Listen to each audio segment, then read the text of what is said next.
যে এই সব মেশিনে ধান কাটা হয়েছে, ওই যে মা বোঝা নিয়ে যাচ্ছে।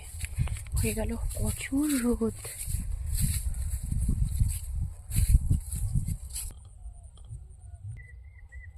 কেমন ফাটল ফেটে গেছে, এত পায়ের মধ্যে লাগছে। কিন্তু একটা জিনিস দেখতে পেলাম, এই যে সুজনি শাক, আমি এটা নিয়ে যাব। শাক নেই এতে, কিন্তু এই যে গোড়াটা নিয়ে গিয়ে আমি গোড়াটা লাগাবো, শেকড়টা গিয়ে লাগালে হবে। এই যে বেশি নেব না, মা চলে গেছে অনেক দূর।